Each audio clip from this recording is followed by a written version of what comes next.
The silent suffering of a super empath in an avoidant relationship. There is a kind of pain that doesn't scream, doesn't demand attention, and doesn't leave visible scars, yet it quietly drains the life out of the person experiencing it. And this is the pain of a super empath trapped in an avoidant relationship. Because on the outside, it looks like patience, loyalty, emotional strength, and unconditional love. But on the inside, it feels like constantly holding your breath, waiting for warmth that comes in brief flashes and disappears just when you begin to relax. And what makes this suffering so silent is that the super empath is often praised for being understanding, mature, or strong, while no one sees how much they are swallowing every day just to keep the connection alive. Because super empaths don't love lightly, they feel deeply. They sense shifts in tone, energy, and emotional distance long before words change. And in an avoidant relationship, those shifts happen constantly, creating a state of emotional hypervigilance where the empath is always monitoring the space between closeness and withdrawal, trying to adjust themselves so they don't trigger another shutdown, another cold silence, another unexplained pullback. What makes this dynamic especially painful is that the super empath usually enters the relationship with genuine hope, believing that love, patience, and emotional safety can heal wounds, soften defenses, and eventually bring consistency. And at first, the avoidant often reinforces this belief by offering moments of intense connection, vulnerability, and closeness that feel almost magical. Because when an avoidant opens up, even briefly, it feels profound, rare, and deeply intimate. And the empath imprints on these moments, holding on to them as proof of what the relationship could be, not realizing that these moments are not the baseline but the exception. And over time, the empath begins to live more in memory and potential than in the present reality of how they are actually being treated. Slowly, almost invisibly, the super empath starts shrinking themselves, not because they want less, but because they learn that wanting more leads to distance, silence, or emotional punishment.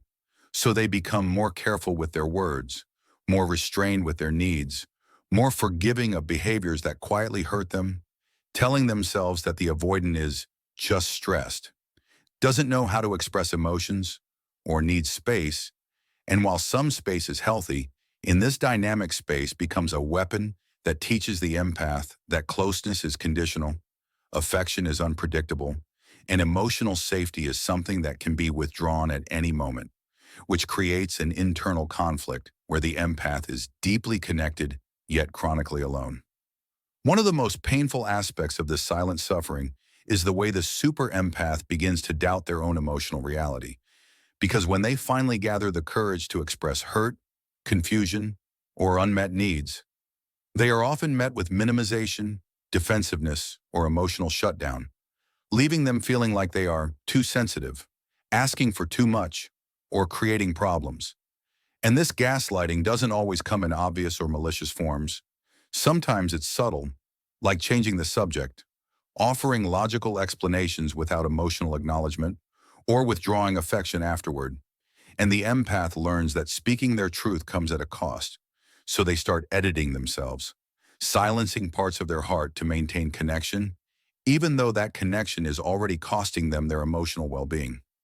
As time goes on, the super empath begins carrying the emotional weight of two people, regulating not only their own feelings, but also managing the avoidance comfort level, moods, and triggers, becoming the emotional glue that holds everything together while receiving very little in return. And this imbalance creates exhaustion that doesn't go away with rest because it's not physical tiredness, it's emotional depletion, the kind that makes you feel hollow even when you're with someone, because your nervous system is always on alert, waiting for the next pullback, the next silence, the next moment where love suddenly feels distant and unreachable. What makes it even harder to leave is that super empaths are wired to see beneath the surface. They see the wounded child inside the avoidant, the fear of vulnerability, the unhealed attachment wounds, and instead of interpreting emotional distance as a sign to step back, they interpret it as a call to love harder, to be more patient, to prove that they are safe, and this is where the trap tightens. because the empath begins confusing self-sacrifice with loyalty, endurance with love, and suffering with depth, believing that if they just stay a little longer, understand a little more, and ask a little less, the avoidant will finally feel safe enough to stay emotionally present. Meanwhile, the avoidant often remains largely unaware of the impact of their behavior, not because they are always intentionally cruel, but because avoidance is a self-protective strategy that prioritizes emotional distance over emotional repair. And when the empath finally pulls back, becomes quieter, or emotionally withdraws in self-protection, the avoidant may suddenly notice the shift, sometimes even chasing briefly, which further confuses the empath and reinforces the cycle. Because just when they begin to detach, they are given enough attention to reawaken hope, keeping them emotionally tethered to a relationship that never truly stabilizes. The silent suffering intensifies when the super empath realizes that they are grieving a relationship that technically still exists. Because the person is physically there, the label is still intact, but the emotional intimacy they crave is inconsistent or absent. And this ambiguous loss is one of the hardest forms of pain to process, since there is no clear ending, no clear betrayal, just a slow erosion of emotional connection that leaves the empath questioning whether they are ungrateful, impatient, or unrealistic for wanting more. Even though what they want is not excessive, it is basic emotional reciprocity. Eventually, many super empaths reach a quiet breaking point, not marked by dramatic arguments or explosive endings, but by an internal realization that love should not feel like constant self-abandonment, that understanding someone's wounds does not require sacrificing your own emotional needs, and that empathy does not mean enduring neglect.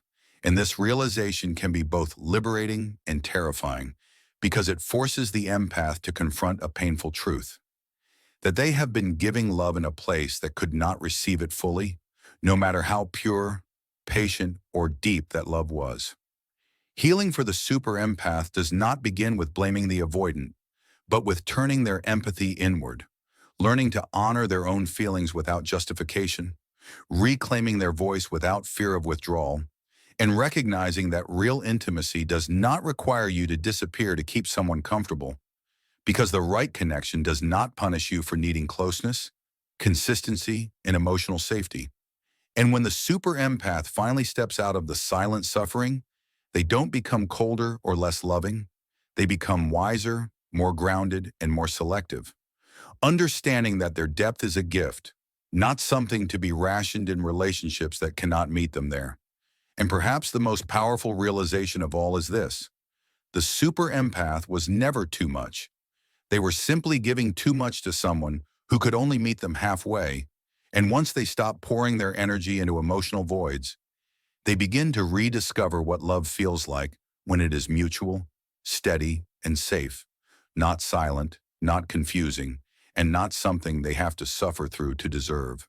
If this message felt painfully familiar, know this: you're not broken, and you were never asking for too much. Your empathy is a strength, not a flaw, and the moment you stop abandoning yourself to keep someone else comfortable, everything begins to change. If this resonated, stay with the channel. Your healing journey doesn't end here.